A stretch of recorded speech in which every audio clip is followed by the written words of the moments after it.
disaster must come. At best, only postponed. Shaolin Kung Fu, to survive, must now be taught to more young men.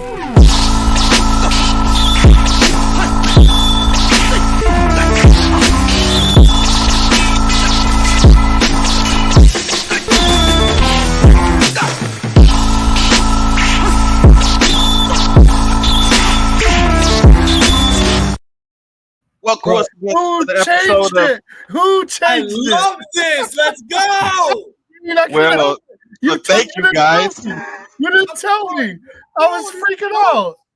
I didn't know. I didn't You didn't know. know? No, I didn't know. I didn't know anything.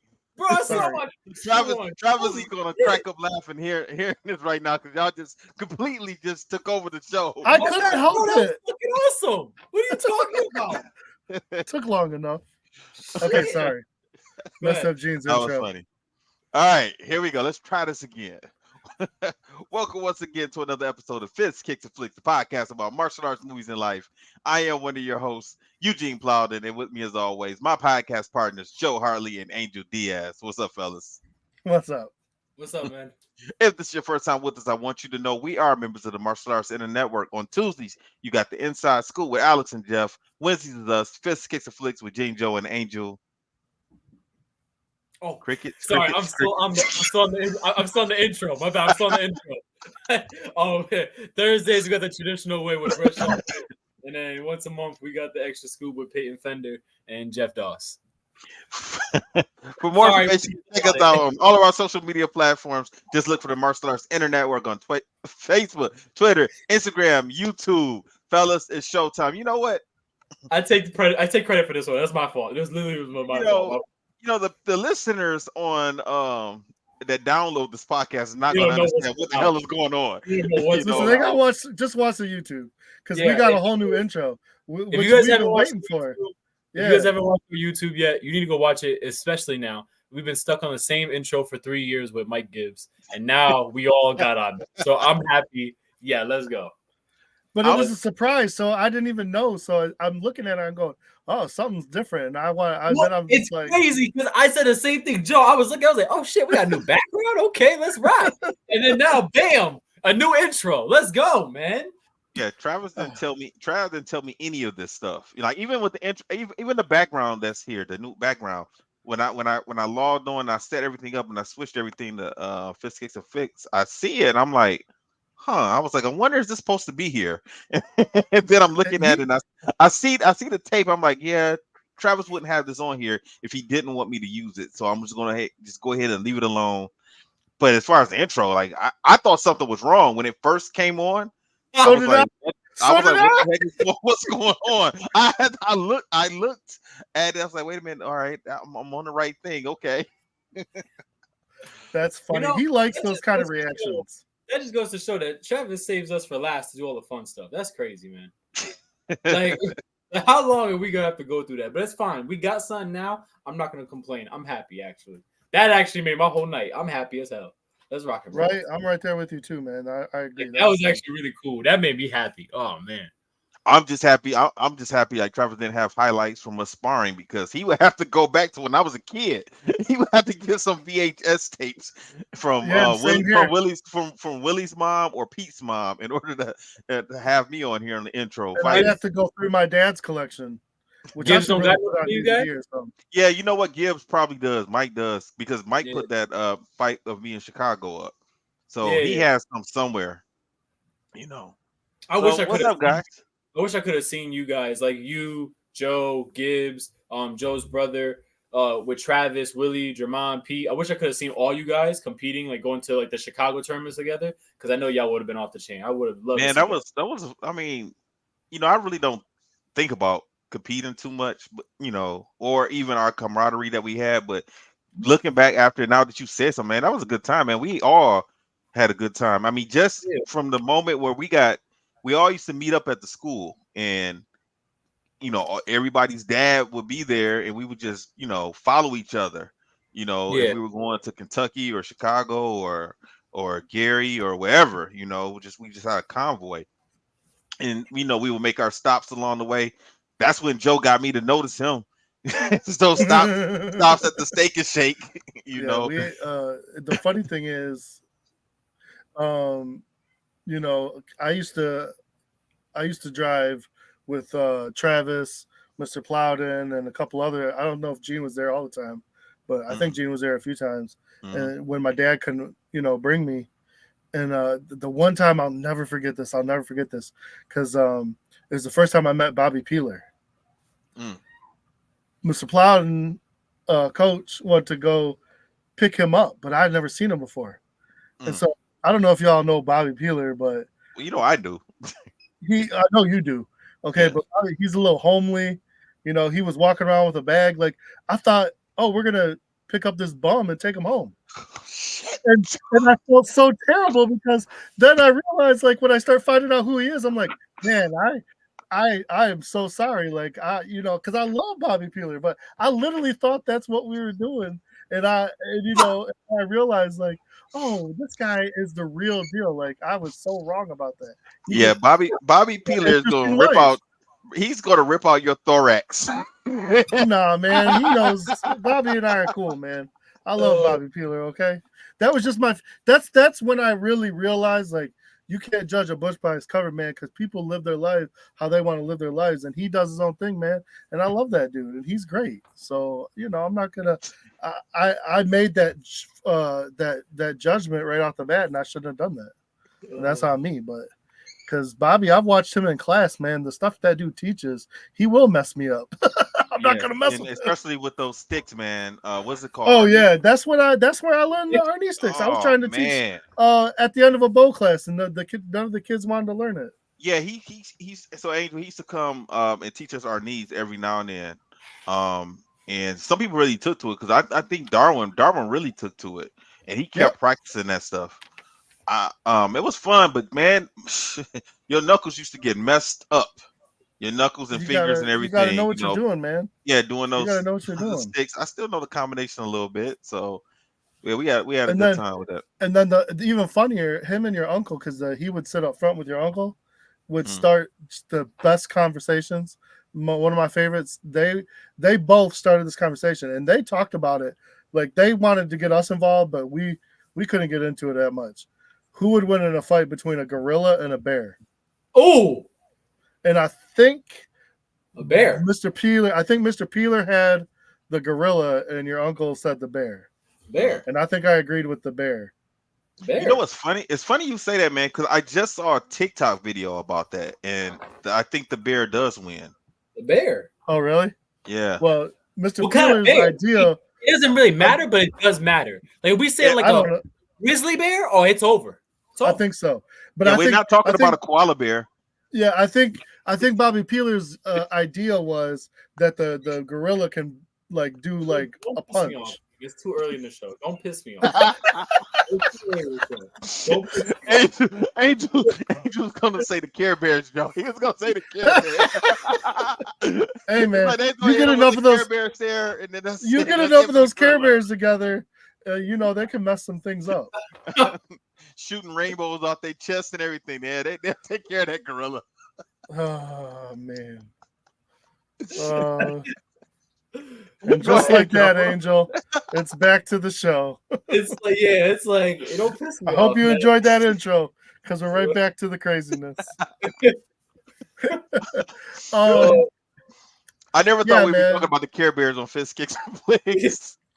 Why not, man? Why not? You know, technically, why not? Right? We'll find a way to say it is. It's karate technically. Oh, shut up, Angel. We're not doing that. We're not doing that. We're not doing that one. Travis gonna be like, "What are y'all doing? Really? Really? The Care Bears car? Trying to get viewers, man. You're trying to appeal to a younger audience. Whatever. Go ahead, Joe. What the hell are you talking about? Just karate, driving. That's right. That's right. He was the bear and the gorilla. It was just stuff like that, you know, and they would talk the whole 6-hour drive for that. And it was fun. And then you know, you get to the tournament happens, and then you know, you go out to dinner afterwards. For Chicago, we always did the Steak and Shake, where I had to show people how to eat some hot peppers Just a good time. Yeah. And And Mike I still hold the record. and Mike still doesn't remember this about the stink bombs I had. And Oh, he busted them open in the hotel restaurant. yep. As we're sitting there getting ready to order some food, that we all jump up and leave the hotel restaurant, and he doesn't remember that. I'm gonna be How does he honest. not remember that? Yeah, I don't know. Me and him talked about it on Fist Kicks and Flicks. We talked about it on the show before, and he was I like, know. "Oh, you got me confused." I'm like, "No, man." I was like, "I No. bought them at Big Rapids, and I Yes. know, and I went to Chicago. I remember this. I remember this vividly." And we all just got up and had like, "Damn, he just cracked these stink bombs." It wasn't like it was smoke bombs, the stink bombs. They smelled bad. Yeah, it was before we even got our food, wasn't it? Yeah, exactly. So it was like, oh man. So I don't think he expected them to smell like that. I don't like that. Those things are horrible. Yeah. I think he just expected it to be like real quick and then be done. But nah, those things are terrible. You can't. You got when you drop one of those, you got to be ready to go. Yeah, exactly. I can't imagine like how not much of a headache, but how like I would have just loved to see how your uncle kept everybody because there's a lot of personalities there. So I would love to see how he kept everybody all in one bag. Like that's got to be interesting. Because y'all acting like you guys acting like you guys. You know what I mean? Willie, Jermon, Pete, you, Trav, Gibbs, Joe, like everybody, right? And then how did he keep everyone, like without? Because you're just gonna have crazy stuff that's gonna happen. He just let us be us, honestly. Like he never. He really did, but he was like, "Don't embarrass me." Yeah, like, and we never. I mean, honestly, we did that for our own safety because exactly.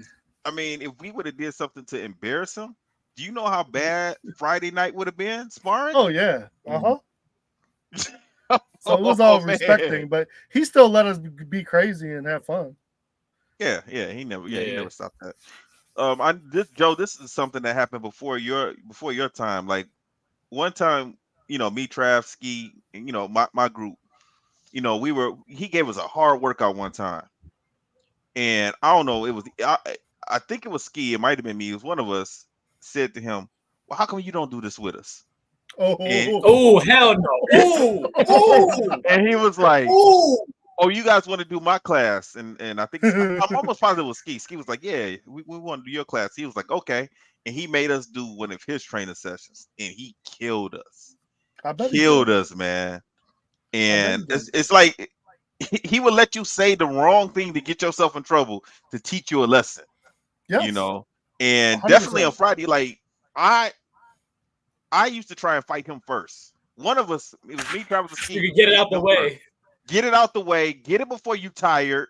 Because Angel. So the way I don't know how it is at your school, any of the schools that you've been at, but everybody is up fighting on Friday nights. Everybody is up, and we just keep rotating right at the time. So he always stayed in place.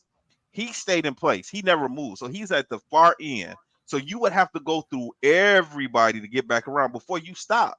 It wasn't no, I'm about to take this round. It was none of that. You stayed up the whole time and worked your way around. So we used to try and get to him as early as possible because I didn't want to fight nobody else tired.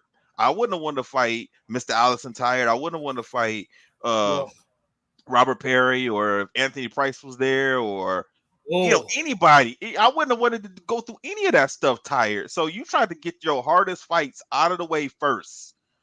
And then, you got to take it because, at that time, like I was older than Travis. So sparring Travis was going to be an easy round. Sparring Pete was going to be easy. I would not want to do that. I still wouldn't even want to do that first because you're still moving around to work our way around to my uncle. And sometimes he would get in one of those moves, man.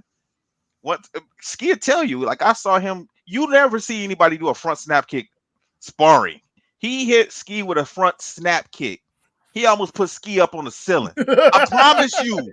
I promise you. Ski went up. I was like, holy shit. He came down. And it was a good laugh, but Ski didn't think so. It was a time where me and him got into it. Now I'm older. I'm in college at the time, and we thumping. Like he hit me. I guess he figured like, oh, he bigger now. So he hit me. I'm hitting him. He throwing me down. I'm getting back up. We still scrapping and get to the point where we on the ground, fighting on the ground. and he goes for like an armbar or something, and I don't know anything about jiu-jitsu, so I immediately, all right, I quit. You and coach? Yeah. Like so, it's what it is, man. Sometimes we used to thump, man. Like he had at that time, man. Like we were homegrown, you Yeah. know. So and he was still fighting. He was still fighting when we were coming up. So Yep. we were just an extra body, you know. We were a step above a punching bag because the punching bag wasn't going to hit back, you know. But that's how far down the totem pole we were, you know. I hated Friday nights when I first got my black belt. I did not like staying on Friday nights and sparring because it wasn't gonna be fun. It wasn't gonna be fun for me at that time, like, you know, because we had our class first, the kids, and when the kids were done, the adults came, the adult black belts, man. And sometimes my uncle would invite just a gang of people. And you know, we didn't really start appreciating it until we got to be a lot older, like around 16, 17, 18 years old. Then we were appreciating it. But at 14, 15, shit, I wanted to go home. I wanted to go play Shinobi on the Genesis or something, you know. I was not trying to stick around to get, you know, banged up, you know, especially as a little guy. The other thing about like his training stuff, do you know what he does every year for the new year? He does the hill, right? Nah, he has this over at Wayne State University, about what, 6, 7 o'clock in the morning. And we meet up there. We used to have early morning 2-mile run on the track. Suicides up and down the bleachers, about 10. And then been to the school to fight. No, well, I mean, no. We not first. It was training. We did train. We did a class and then sparred. And then sparred. You know, now and he wasn't happy unless one of us lost our lunch. And I didn't even like going. I didn't like going, man, because you know we stay up late New Year's Eve. Like this is New Year's Day, so you're staying up to a good 2 or 3 in the morning. Yeah, turn around and have to get up. You know you had to show up because everybody else was gonna punk you. Everyone else was gonna punk you. Like I didn't want to be that one that didn't show up and hear about it the next day. Nah, you know, yeah, that was for a long time. Like I think I stopped. He still does it. Yeah, he still does it. I was a damn near adult when we stopped doing that. Yeah. Like as far as me, like when I didn't go anymore, like I was like I don't even think I was in. I think I still went when I was in college. So I think I was 24, 25 when I stopped. I was older when I finally got to stop doing that. You know, now I don't even think about getting up on New Year's. Now you guys stopped because you just stopped competing, or you just stopped going just to stop go? Well, I haven't been competing anymore at that point. At that point, you know, yeah, and like Joe said, yeah, at that point in time, you know, I was probably, you know, dating, and I'm, you know, honestly, for me, or living with somebody else. Nah. Yeah, I took a year off, got married, had a kid, and I meant to go back, and I kept coming back, and then falling off, coming back, and I just couldn't get back on track again until now. What's the hill that you guys all do that TPK does on New Year's? I don't know what they're doing now. Okay, I want to say that because now I see Avery. You know, every year I've seen all of them. They go, you know, everybody knows where you guys are at. Like they're like a big hill, and I just wondered what that one is. That must be a new spot. I have to ask. Yeah, we used to do the bleachers at the football field. We used to run up and down the bleachers. Yeah, that was killer. Especially after doing a 2-mile run. But the messed up part about doing those bleachers was like you're looking down, like you could see the ground. Dude, I get scared doing bleachers. So you're really paying attention to what, you know, every step, even going up and coming down. You're paying attention because if you get that foot stuck in that step, you roll all the way down. Yeah, I think one of the stones, Jane or Richard. Did take a dive, yeah. Ooh. I mean, it wasn't bad. I think they messed up their shin or something, but they kept going. That's why they kept going. I don't do bleachers only because of that. I get so scared about going down because I just going up's easy. It's a good workout, but man, going down is the worst part. Yeah. Especially like you need a rail or something, but you got nothing. You're like, let's hope for the best. All right, Joe, what's been up, man? You know what? I've been pretty chill for the most part. Really, the biggest thing was Ava had her play, So we did go to that. It's called Nice Work If You Can Get It. So it's set in the 1920s during Prohibition, and they literally called it a raunchy comedy, and that's pretty much it. Was kind of that, which is for when I first heard about it, and my daughter was talking about it, like a raunchy comedy for a high school play is a little weird, but they did a good job with it. It was interesting. When I hear raunchy comedy, I'm thinking of stuff like Superbad or That's what I think of. American Pie. I mean, it wasn't. Stop. No, it really wasn't that bad. But I mean, like, they're literally the second song is a song about a girl trying to seduce this guy, and she doesn't really know what she's doing. And it's called "Treat Me Rough." I mean, that's what I'm saying. Like, and it was more of a comedic dance. But when I hear that, like, I'm like, oh, good Lord. Like, it's just that was one of the crazier parts. And then literally there was a bathtub scene, and she was like in a bathtub. And I asked my daughter, I was like, did they put like a bodysuit on her or something? And she says, I think she had, she was covered up the whole time. But I'm just like, this is high school. You know what I'm saying? Like, these kids are no older than 14 to 17. Mm-hmm. And then, like last year they did Matilda. That was a great play. This one was fun and, cute and great. And everybody did a great job with it. But I was just like, this wasn't something you could really bring your kids to. Got you. The little ones. That's what you're talking about. They just wouldn't enjoy it. Like, it was nothing. There might have been a few things you had to explain, but and then not only that, but literally the direction from the director was, I need you guys to act drunk, but not too drunk. Like, so I don't know, because it's Prohibition, Okay. How do you know what drunk people act like if you're gonna make up something? Yeah. You're gonna make up something. I'm sure now some of those kids have had a drink or two in their life. Not my kid, but somebody's kid.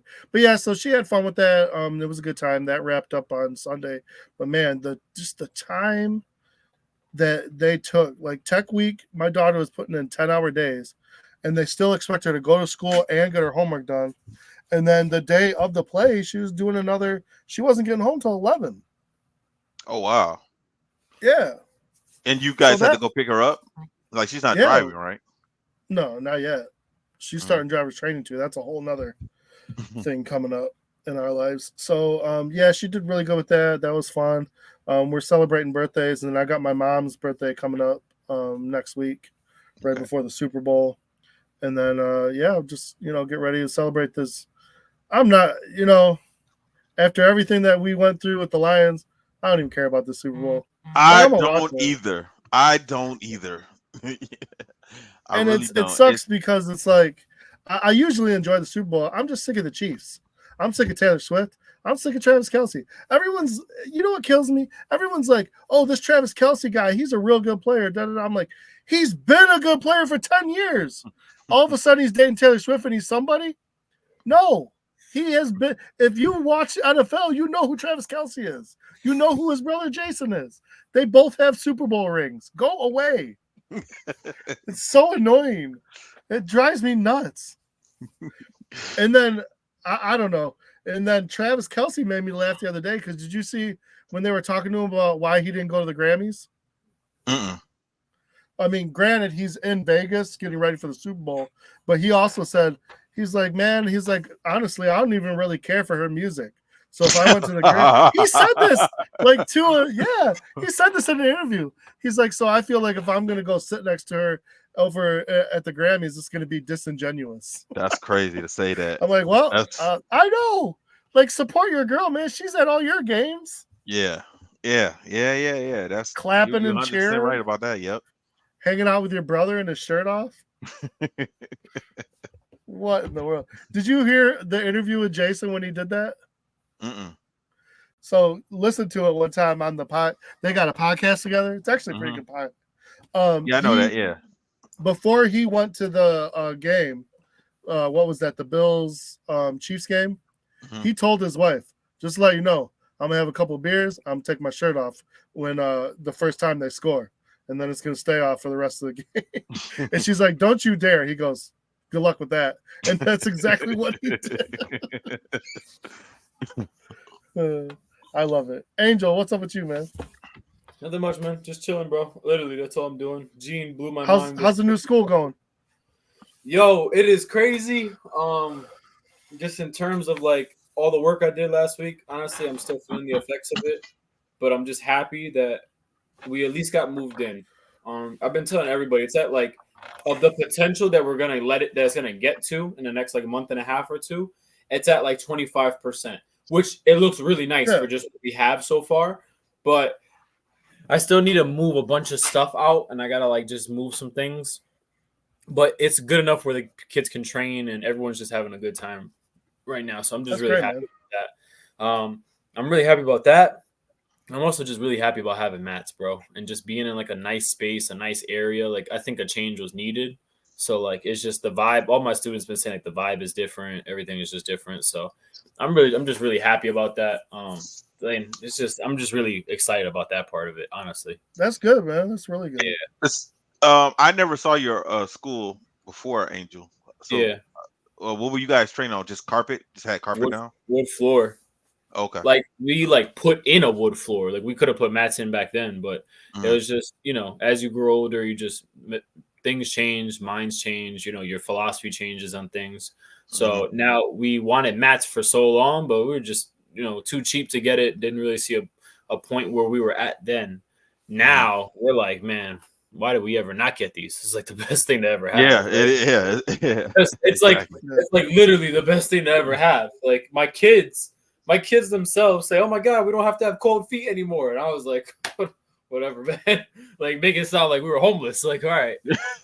I understand where they're coming from, man. Because the first place where I was teaching at that community house, the community house, we were either on a wood floor, like in a what do you call that? A ballroom floor. Yeah. Or we were upstairs. And it was just normal tile. And that wing that I was in didn't have heat. So I understand what they're saying. That cold feet. I understand. Yeah.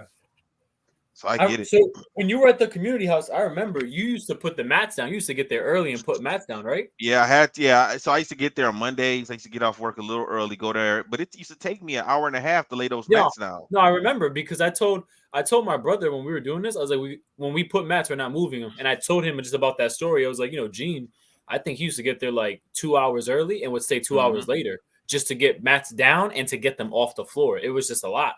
So he was just like, "Oh hell no!" I was like, "Nah, man, we ain't doing that. Like, I'm not doing that." So no, and when you constantly tearing them up and putting them back down, you're doing a lot of wear and tear on your mats also when you do that. So some are a lot looser than others and all of that. So yeah, that's what some of them are. Some of the mats are a little looser, or like the teeth, like the little rubber teeth, they don't fit in all the way exactly. But we got these like they were already used, kind of not used, but like maybe used like once or twice, or used for like a month. And we got a good portion of them. We got 75 mats for a good price. But the thing is, I think they only all use the black side. So I have black and gray in certain areas. And you could tell, like, since it's new with an older piece, it doesn't fit in the right way. And there's like a little space. And some of the mats are still like a little slick. And they're just like a little slippery. Yeah. Like you can tell a worn mat, it feels different on your foot than like a brand new mat. So it's a little bit, some of them have a little bit of that, but you know what, man? Like I said it to everybody. I'm like, I was on wood floor. I ain't got nothing to complain about. I'm happy. Like there's nothing for me to talk about. Hopefully in March, I'll have better news for you guys. I'll have some new type of news when it comes to my school. But yeah, man, that's really it, man. I've just been grinding with my school, man. You guys been seeing me post all that stuff and I've just been grinding with that. It's been crazy. So that's been really what my focus has been. Just my school. And then just this tournament coming up. Besides that, man, ain't nothing else. Okay. What about you? So I've been busy like always, doing something, spending time with the family, working on a wedding. That's a whole nother story. Send me my invitation, baby. Come on now. Yeah. Well, we'll talk about that.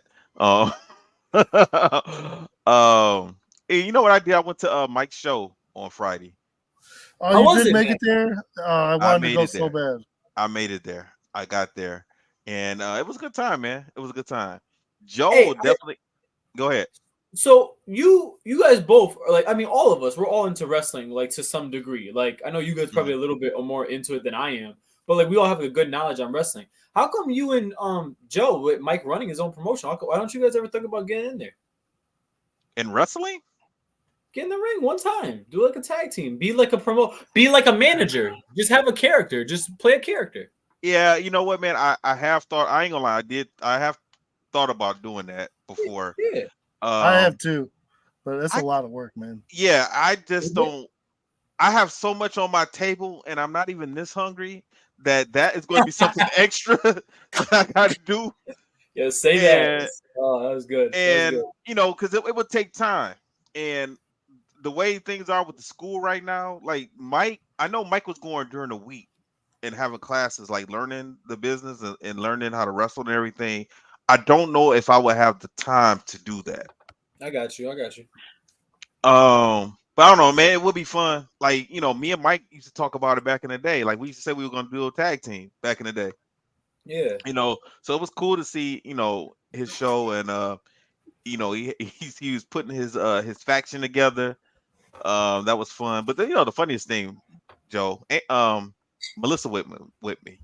Okay. I asked Champ if he wanted to go, and he was like, "No, I don't want to go." I said, "Okay, cool." So Melissa was Oh, like, I "Well, if took you my want." middle child with me the last time, the first one. Hmm. It was a Royal. They started off with a Royal Rumble. Hmm. She loved it. She thought it was great. Yeah, one time I'm just gonna have to just introduce Champ to wrestling. But so I took Melissa though. The funniest thing is watching her facial expression, looking at the fans, not the wrestlers, Joe. You know what I mean, right? You know what I mean. Around here, these are some of the strangest but innocent fans you can have, man. And it was just funny looking at her because she's never been around this type of environment, Did it you know. did it remind you of the ICW days? Oh yeah, definitely. Well, it reminded me of it. Actually, but you know what, man? I think the type of people that wrestle now are better than those wrestlers that Malcolm used to have. Well, I mean, For his that show. whole thing was just all he wanted was chaos. Yeah, yeah, yeah.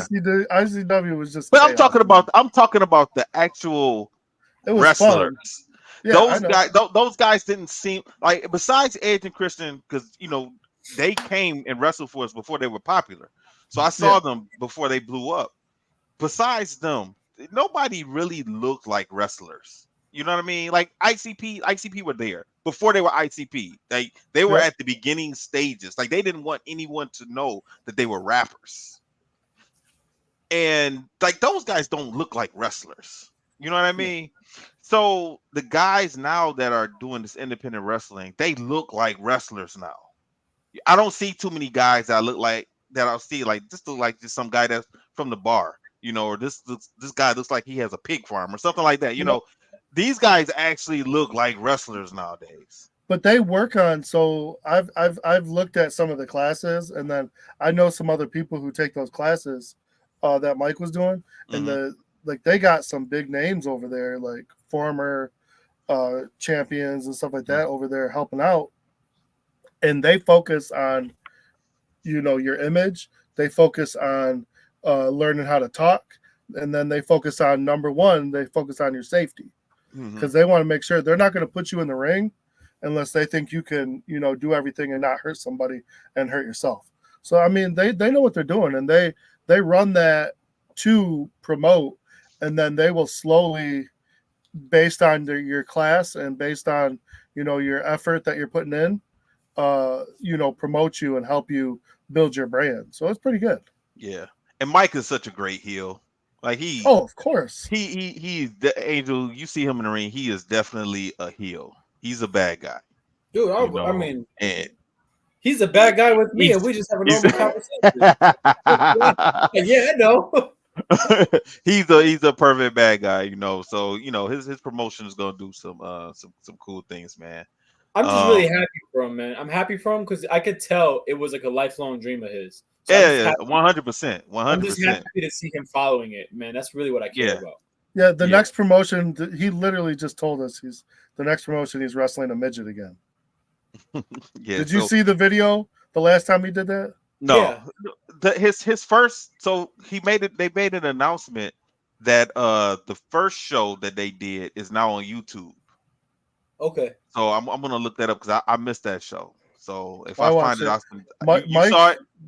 yeah, I saw it. Okay. He was so crazy. He was showing me some of the battle wounds at my dad's funeral from that.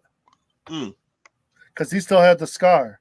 Well, not the scar, but he still had some of the cut. Because he had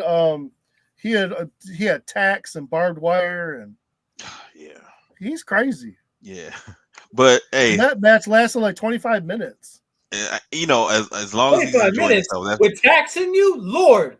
The hell kind of adrenaline that was like towards the end. He got hit with chairs and baseball bats and trash can. It was nuts. That's funny. That's funny. You know, other than that, man, just working. I got to plan this trip down to Indianapolis. I need to go next week, so that's why I had messaged you, Joe. Yeah, I'm still talking to the wife about it, but I'll let you know. Okay. If not, then I'll come up with something. Hopefully you can let me know by Wednesday, because if I'll you let you know can't do it, tomorrow. then okay, cool. Because I could work around that. Right. I'm planning for the wedding and the honeymoon. That's, you know, it's been stressful, but it's been fun also. You know, looking at the places we're talking about going, things we're seeing. We also looking on, like I said, we're going to go to California for the honeymoon, and we're going to start at San Francisco and drive the Pacific Coast Highway all the way down to LA or San Diego, and then we're Okay. just going to stop along the way at different things. So we're looking at different videos on YouTube, the people who have made that trip. So that looks pretty fun, man. So we're gonna enjoy ourselves when we go down there for that. I got to go to Florida at the end of the month. My cousin's getting married, so this is gonna be another travel year for me. You know, so All right. looking forward to it. You know. All right, y'all ready to talk about the movie? So yeah, I'm very ready. Cheers. This is what I wanted to know. I've been saving this question for both of you. Okay. Mm-hmm. Is this the movie that you guys would have watched back in the day? Like when you guys, back when you guys were always watching, because you said, Angel, you said you grew up watching martial arts movies. Yeah, and I know Joe did. So would this have been a movie that you guys watched back in the day? Not no, for me, I would say no, because I was a kid when I started watching martial arts movies, right? So like, no, I like this kind of stuff. I appreciate the documentaries as an adult. Does that make sense? Yeah, it makes sense. Yeah. So like, I would say no, not as a kid. No. Okay, so my second part of the question is, what made you watch just any random martial arts movie? Because it seems like you guys, as long as it was a martial arts movie, you guys liked it. Me personally, I wanted to watch the Bruce Lee movies.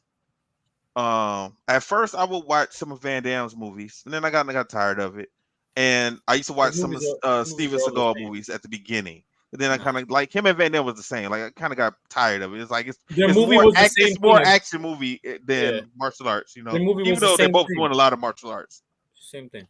Yeah, it's not martial arts centered. Like, the story is not martial arts centered. Yeah. You know, so, and then that was pretty much it. Like, when I would watch a movie, it would have to be because I knew an actor or actors that were in the movie.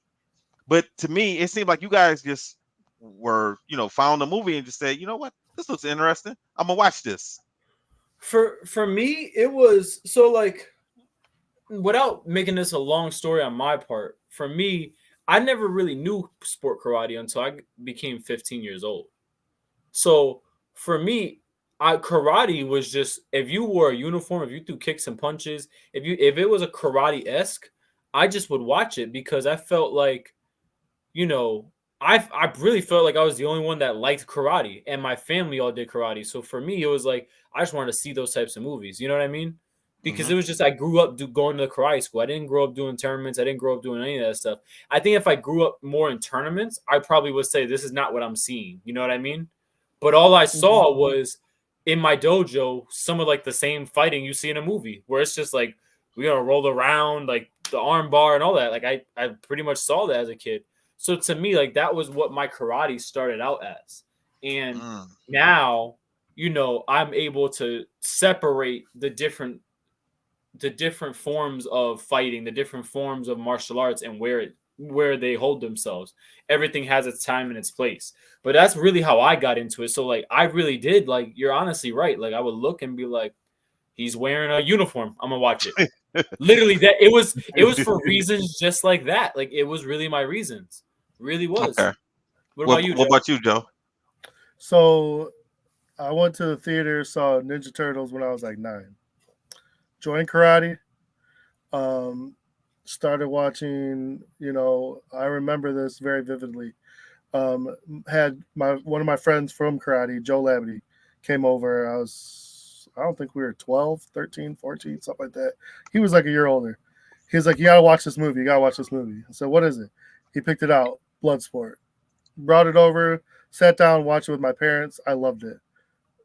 Rented it so many times, watched it a bunch of other times. And I'm like, any martial arts karate movie, the more violent, like we wanted to watch it. Shoot Fighter, Best of the Best, all of it. Like It didn't matter. There was a Mike Bernardo movie my brother found. I wish I remember what it was called. I have to look. Was it it up. the one we watched and reviewed? It might have been. No, was you watched the Mike Bernardo one? Was it It's an older movie, but yeah, it was an wasn't older movie. I'd have to see if you guys watched the right one, because it was actually a decent movie. Yeah, I think it had William Zabka in it, right? Did it? Yeah, it probably did. I'll have to look it up. But yeah, so we tried to find people we knew. Of course, we always had Van Damme. After Bloodsport, I just got addicted, and I really liked him back in the day. But after rewatching some of these movies, some of them I like, some of them I don't. I've always liked Van Damme. I'll be honest with you. I've always liked him. I just stopped. All his movies are the same, and that's that's the same thing with Steven Seagal. So I just got tired of watching it because it's like I was watching Above the Law with Steven Seagal in just a different form. That's all it was. That's pretty much. To be honest with you, Shoot Fighter. You guys didn't review that with me? Shoot Fighter? No, you did that with Mike, but that's not Okay. Bernardo. Mike Bernardo wasn't in that. Yeah, he is. Mm-hmm. Oh no, this was another movie where he was the star. He was kind of the star in this too. It was almost like a Mortal Kombat thing. Like, yeah, I remember. Ken and Ryu. Yeah, because wasn't Bolo in it too? Think so. Okay. Bolo was in anything evil as a martial arts guy. No, he was good guy. Oh, get out of here. He was good guy. He was a good guy in that movie with Van Damme. Yep. Which one? Well, he was teaching him a form on a mountain or something. You don't remember that? No.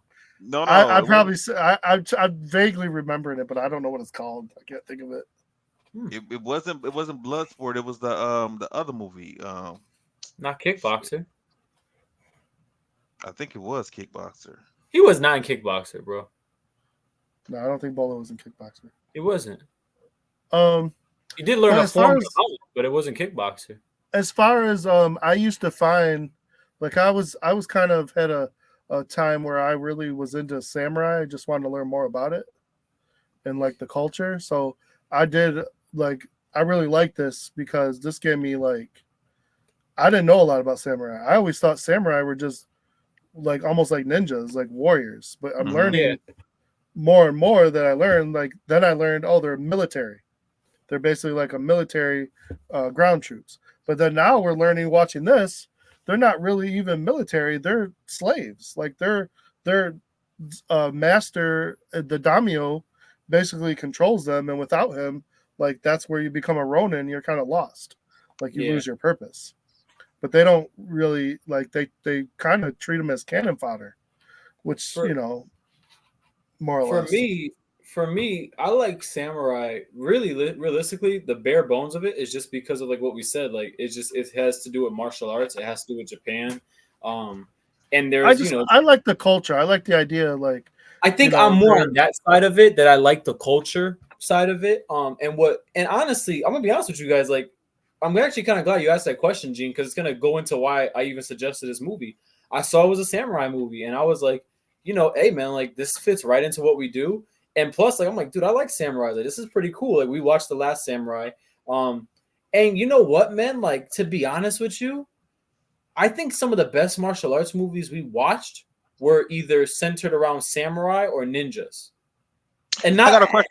not like American Ninja. I mean like a real like ninja movie, like where like it shows them like training and all that. Like I think those are some of the best martial arts movies we watched, and I'm like, it's something about the culture. It's something about the ooh, my computer's running low. Sorry. It's something about the culture. It's something about the overall, just like the way the story is written. Like being a samurai is almost like being a samurai and dying a samurai is a badge of honor, and that's just so different than any of the other movies we watch. I wonder. This movie made me wonder if George Lucas was a martial arts fan. I wonder that too. Because if you guys seen the Mandalorian, haven't you? Oh yeah. So when I was looking at these samurai uniforms, their armor, it reminded me of the Mandalorians armor that they wear. Yep. And then when I started thinking about ninja, their uniforms kind of resembled the Jedi uniform or the Sith uniform. So when I was watching this kind of made me wonder if he got a lot of influence, especially with the sword fighting and everything. I wonder if he got some influence from watching samurai and ninja movies. I think he I think definitely. there's I mean, there's I no think way there's a to documentary about that. Oh, it About- is. Okay. Yeah, I think there's a documentary talking about George Lucas actually getting a lot of the sword fighting and lightsaber fighting from samurai and ninjas, and he was taking in all of it, I believe. But I had to. I saw that a long time ago, so I have to find it and remember. So But so what made me think about that is when I was watching the Mandalorian, the show. You guys seen that show, The Yeah. Mandalorian? Mhm. So when I'm watching the show and I'm looking at their armor, I'm thinking like, well, that's not enough to protect you. You got a couple of pieces of armor on your chest, you got them on your shoulder, and that's pretty much it. But when I was watching this movie, the samurai armor is similar, but it's just a lot more. So it covers up a little bit more of their body. Yeah. So that's what made me think of that. No, I agree with you. It was the reenactments in this movie were actually pretty good, man. I liked it.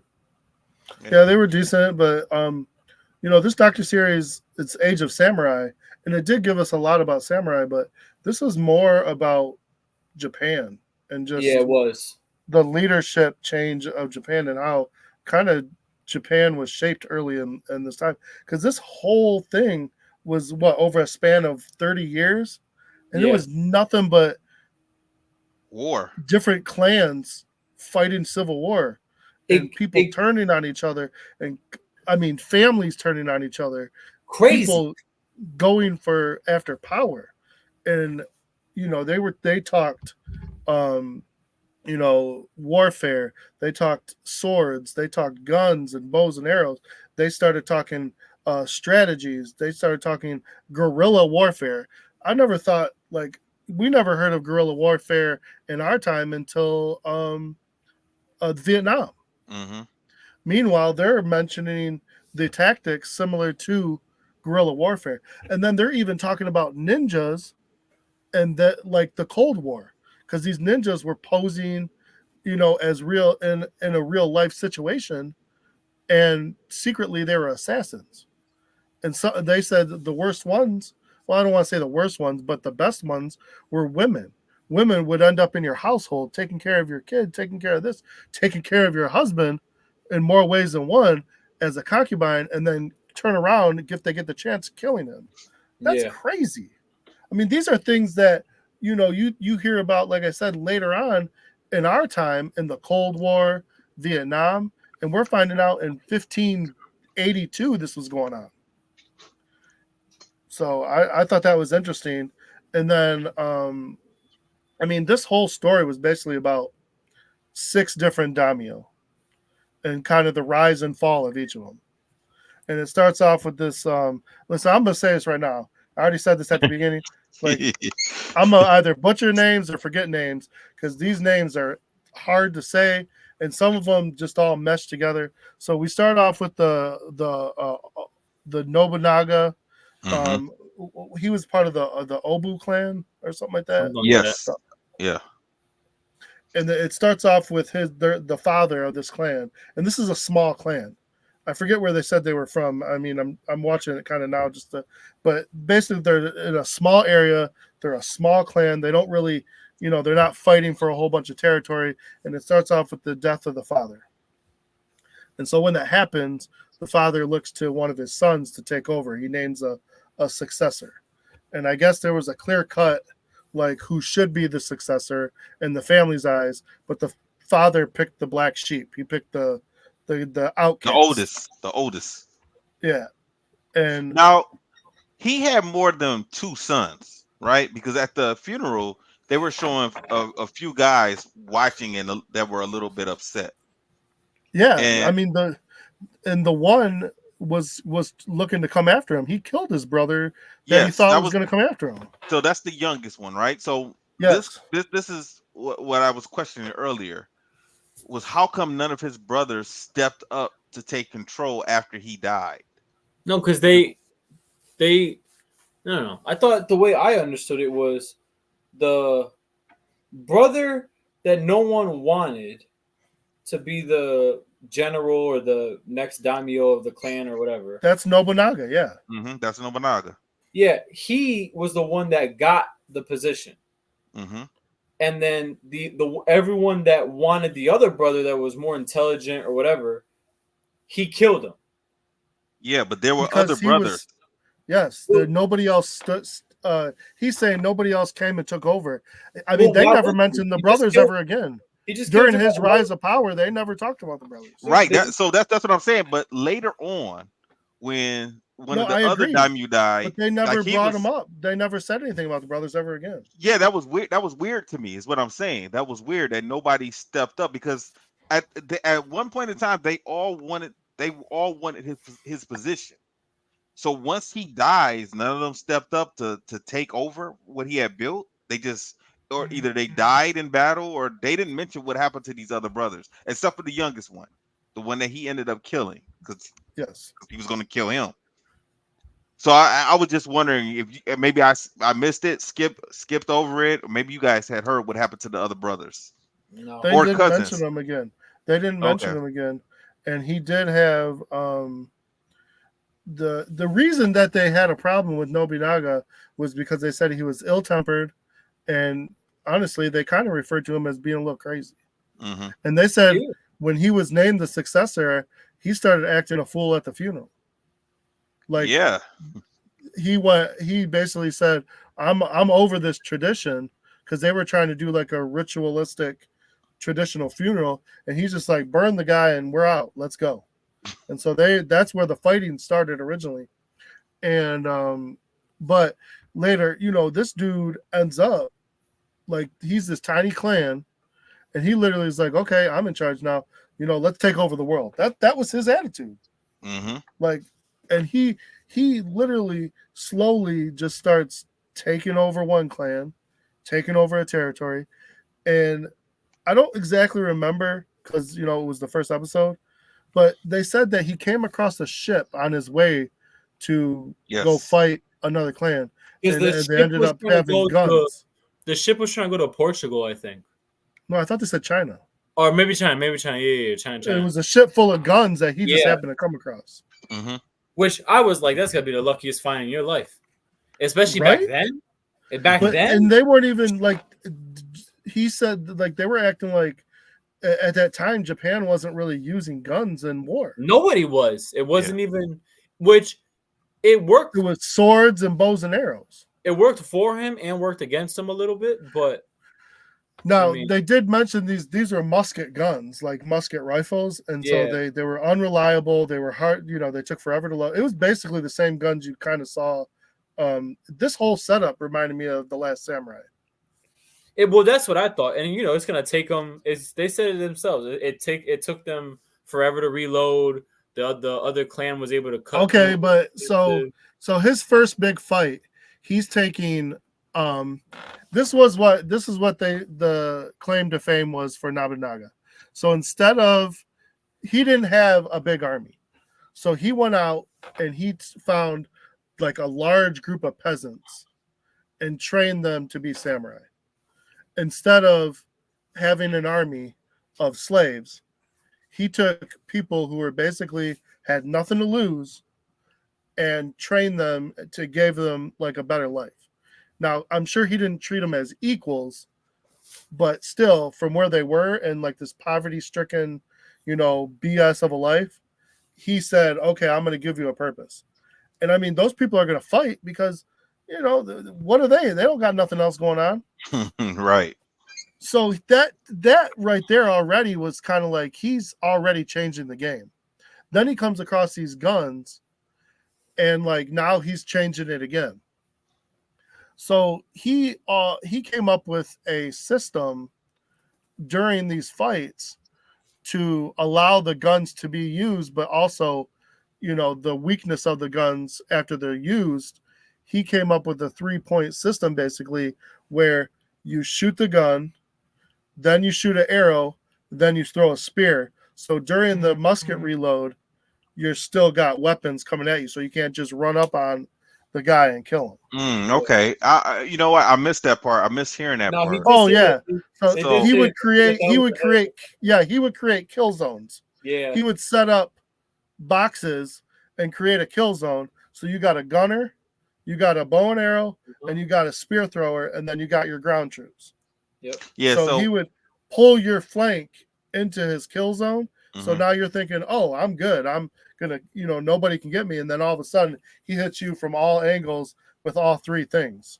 Yeah. So it's funny you said that, because what I was thinking was, I was wondering why he just didn't have 3 different rows of people with guns. So when the first group has to reload, the second group will step up to shoot, and then they can step back, and then the third one. But that's still pretty much something like that. Yeah.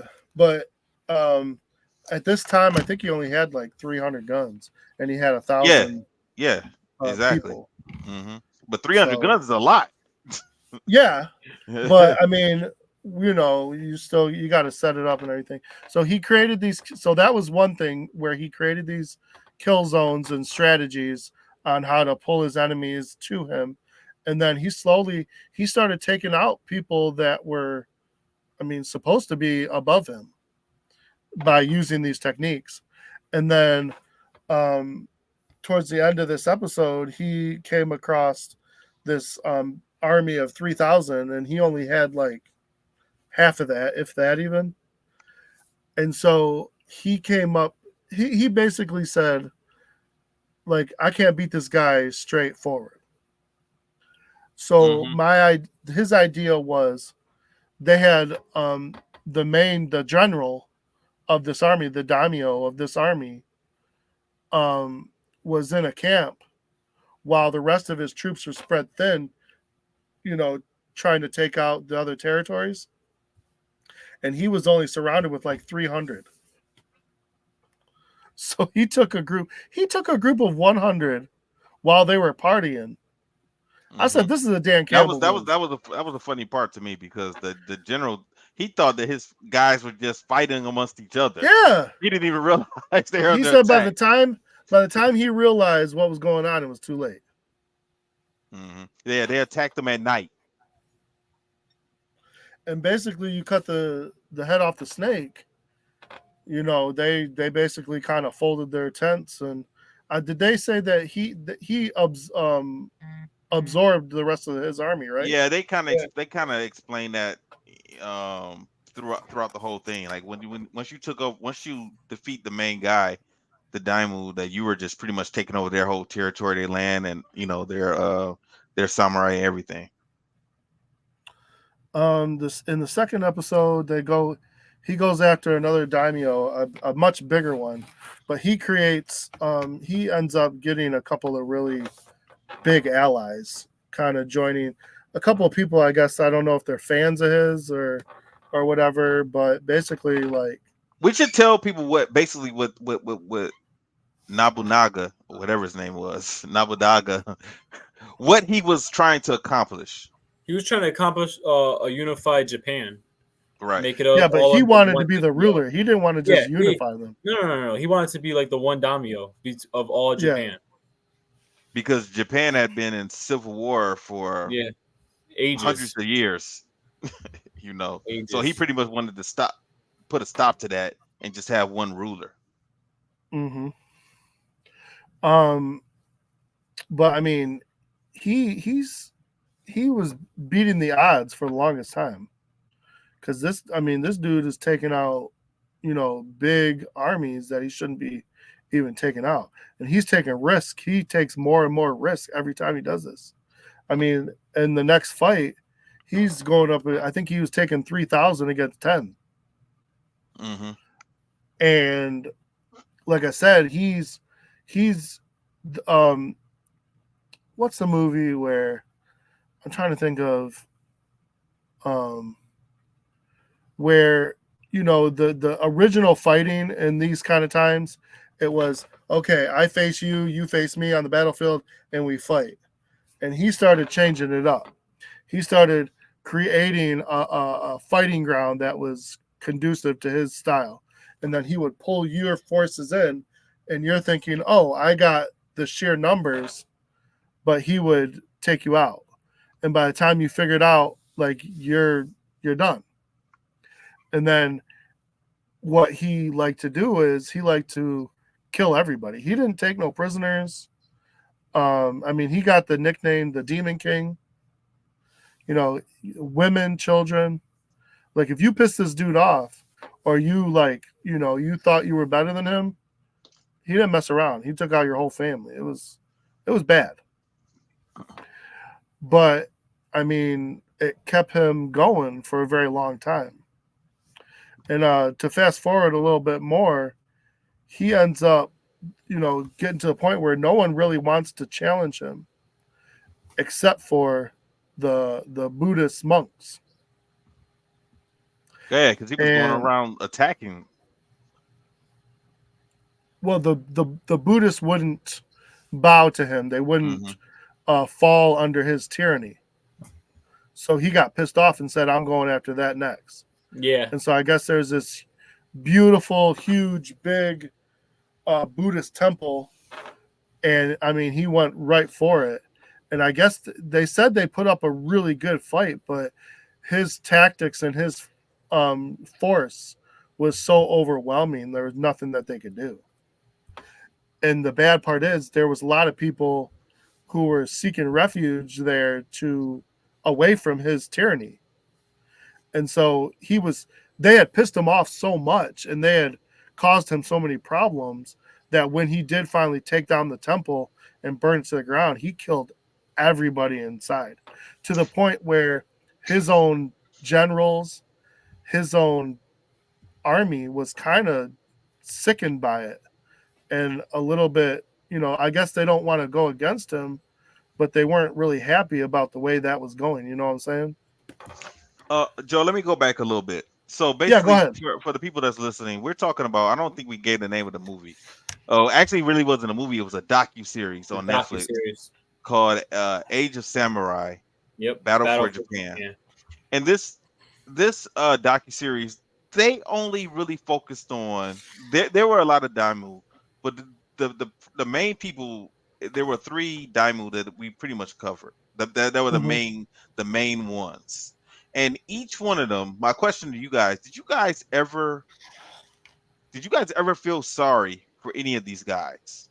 Because I didn't. Sorry in terms of what?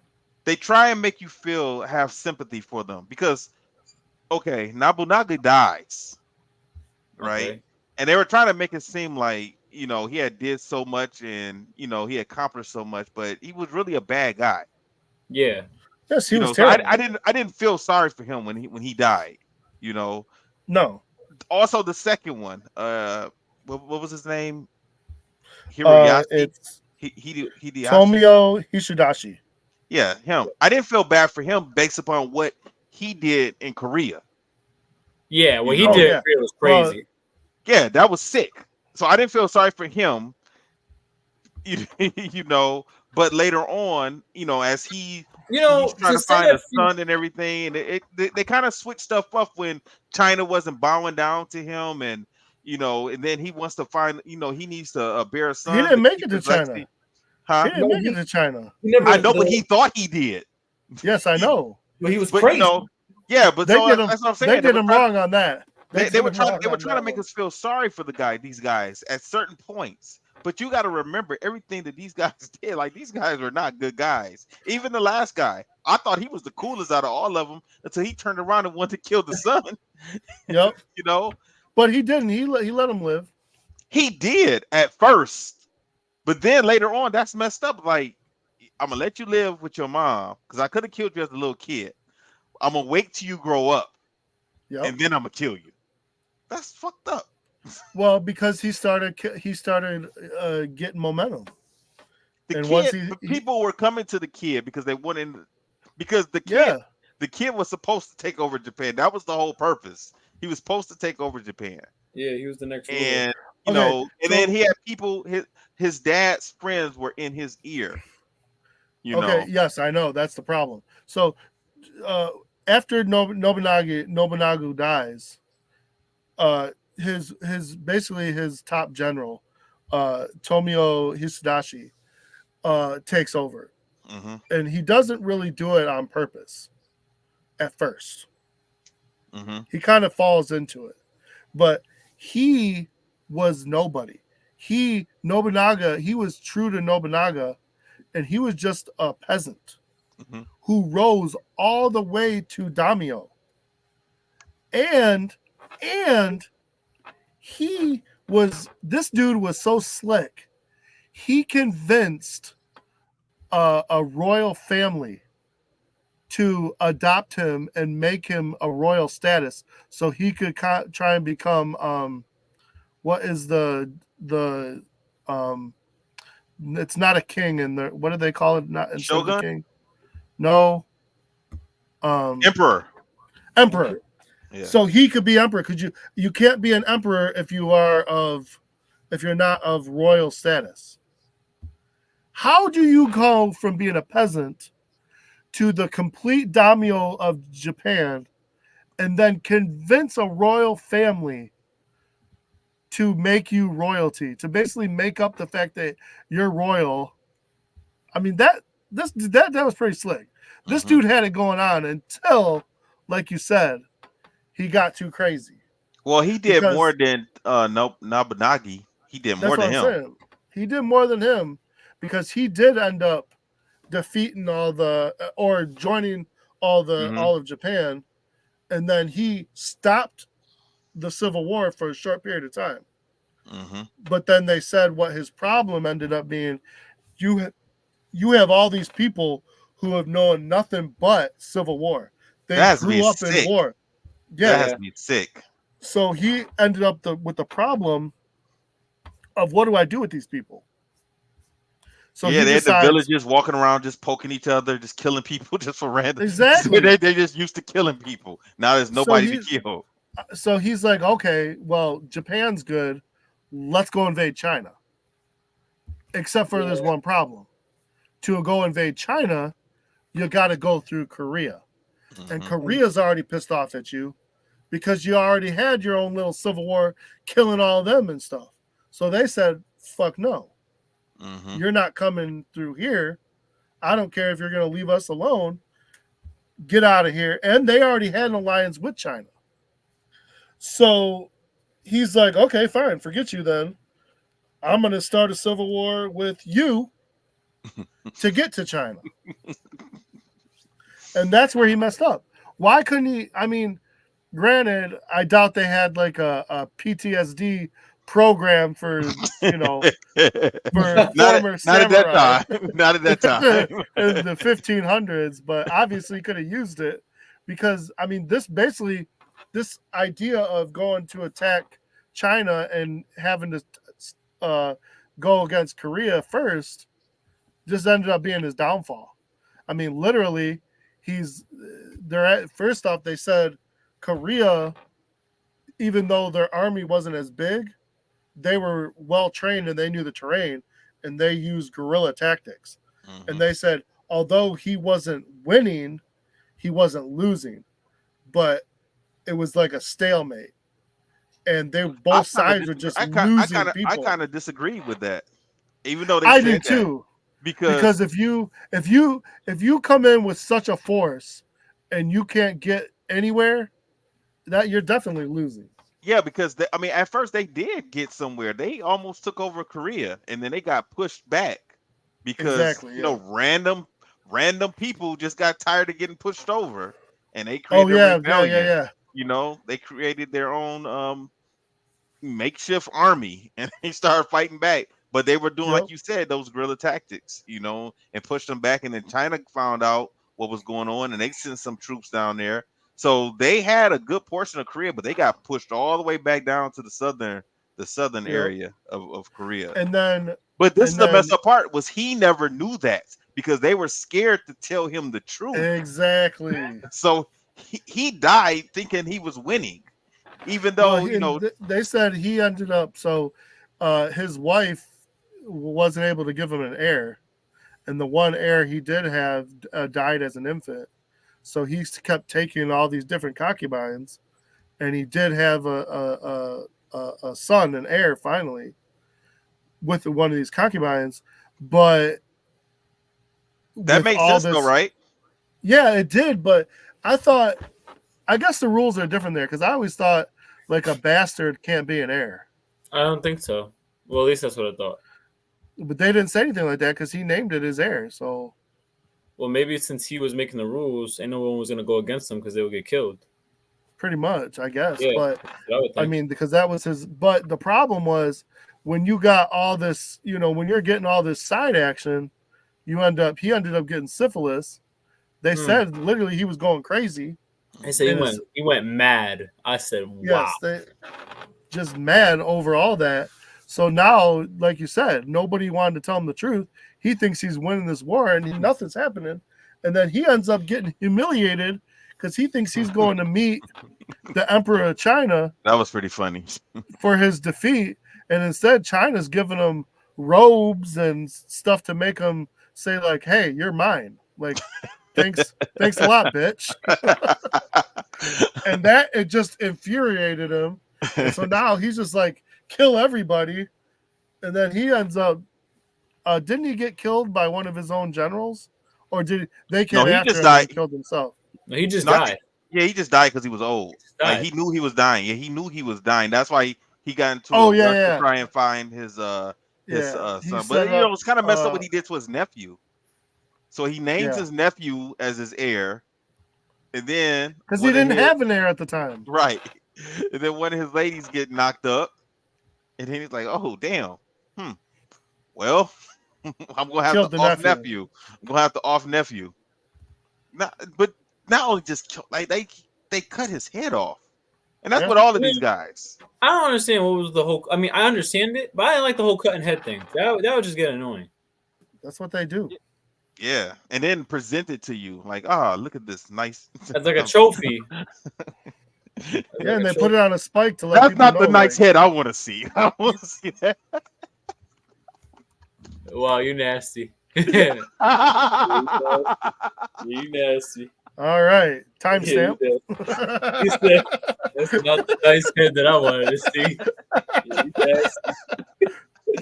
So yeah, that's the other thing about this that I really realized. Like, you can't trust nobody.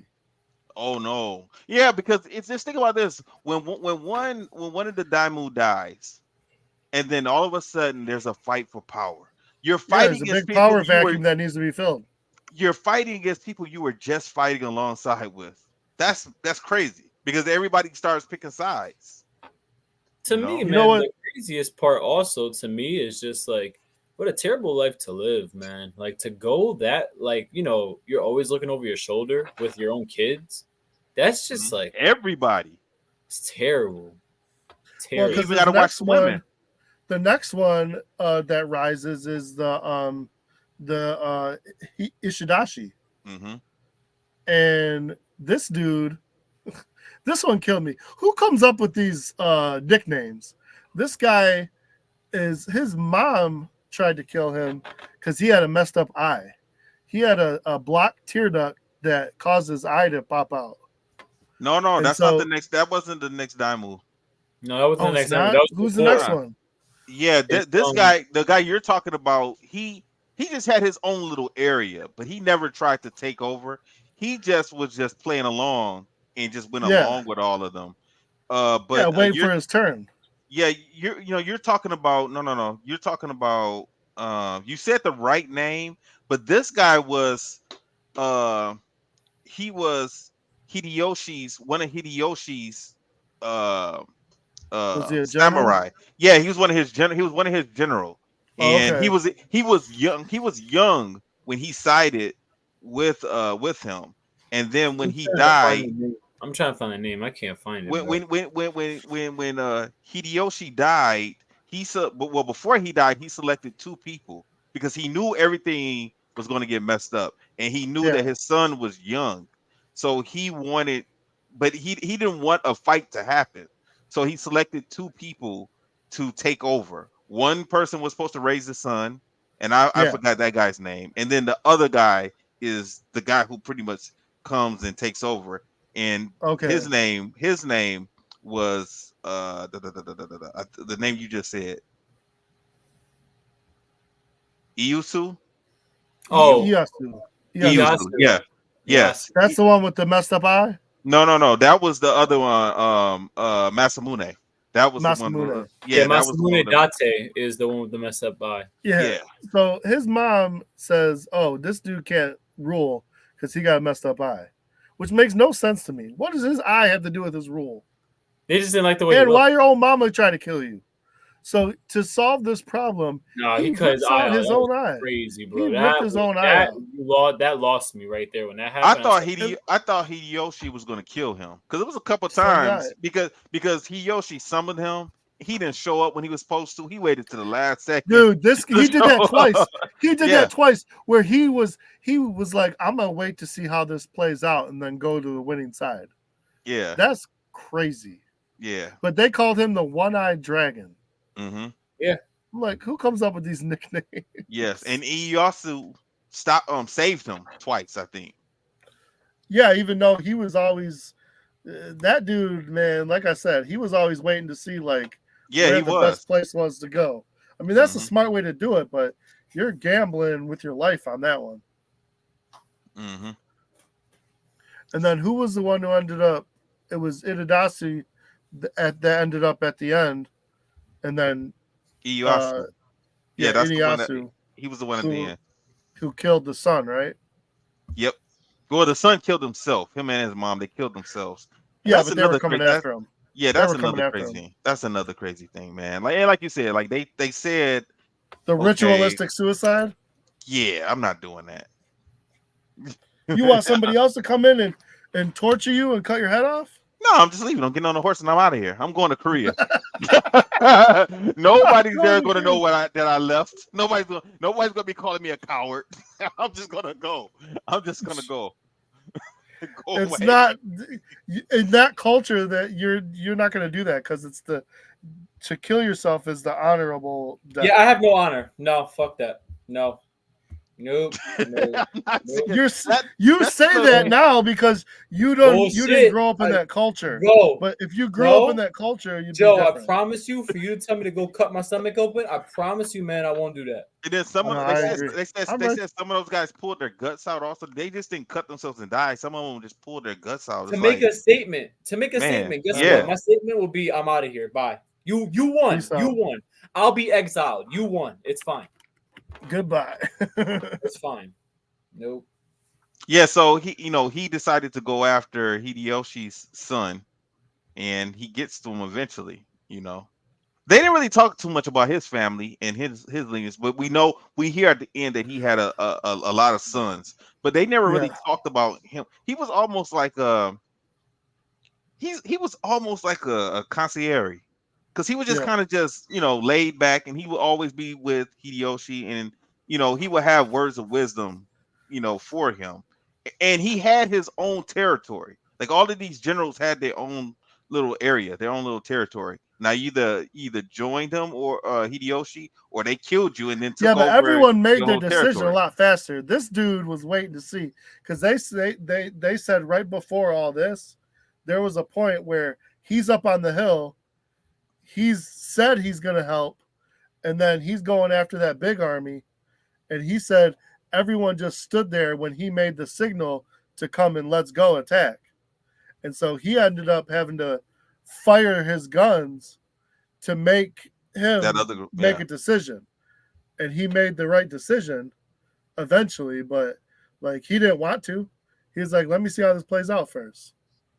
Yeah. So the other guy forced his hand because he was like, "Yeah, bro, you gotta make a decision because this is bullshit." He should have killed him right after that. So overall, did you guys enjoy the docu series? I Yeah. did. This is an A for me, like all day. Yeah, this was actually really good. It was man. a lot of information, but it was that's the very only well thing. done. It was a lot of info, but like it was a docuseries. You knew what you were gonna get. Yeah, it was really well done though. Yeah, I mean, it was only 6 episodes, and each episode, like Angel said, it was only like 40 minutes, 42 minutes. They weren't long episodes. The hardest thing was just trying to remember the names. That was the hardest thing, just knowing who was who. That's it, though. Yeah. But we don't live there, so I mean, for them that could just be John and Jacob. For all we know. I really wish I could have seen just the movie of this. It seemed like that would have been pretty good, but it probably would have to been like if they're gonna do it right, which someone still could. They could do it in like a trilogy. Each one of these Namu has their own movie. Storyline? Part 1, part 2, part 3, just like Star Wars. Instead of New Hope, Empire Strikes Back, Return of the Jedi. Each one of these could just have their own movie. Have you seen the previews for that new FX show called Shogun? Oh, can't wait! I sent it to you guys. I haven't watched it, Angel. I didn't see it yet. Watch the preview. It's good. It's on the same level as this. It's really good, but it's going to be a drama, so it's going to be a lot more dramatic. And it has the guy who played Scorpion in Mortal Kombat. He's the head guy. Okay. Yep. Which, by the way, I think that's like that's all he's known for is playing samurai roles. Because he did the same thing on 47 Ronin. Yep. Oh, and to go back to earlier, to go back to what I said earlier, so the movie I was talking about with Bolo on a mountain teaching forms, that was Fearless Tiger, my uncle's movie. Oh yeah, he was in that movie, and he did it. And that movie always reminded me of Bloodsport because it has a little bit of a tournament in it, and but then it goes off into taking down a drug lord and all types of stuff. It is kind of like Bloodsport. I can see what you're saying. Yeah, and then they were made around the same time. It was Gene's favorite movie. Yeah, whatever. So we're all going to give this this docuseries an A. So it was pretty good. Yeah, definitely. You guys got time? Check it out. So what is next? I think it's just called Valentine. Yep. So next week we're gonna have our significant others on the show with us. So that should be fun. That should be interesting. Yeah. So how are you gonna do it, Joe? Joe, Angel, you guys gonna have? So Angel, is your girl gonna be with you, or is she gonna be at her place? We're saying it's recording Monday, right? Yeah. So Sunday's the Super Bowl, and you're busy. Yeah, she'll be at her place, but I'm gonna give her the link though. Okay. And Joe, is your wife going to be in the same room with you in the camera, or is she going to have her own? Oh, she should be here with me. And then we're watching Valentine, you said? Yeah. Yeah, Jeff sent us the link to it.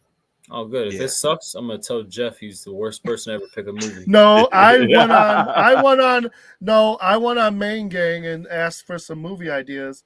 And I said, if anyone can find a Valentine-based karate movie. Of course, Jeff found it, man. That's funny as hell. Jeff, he didn't even put it on the page as a comment. He sent it in the group text. Jeff knows. Listen, man, Jeff really does know everything martial arts. That's crazy.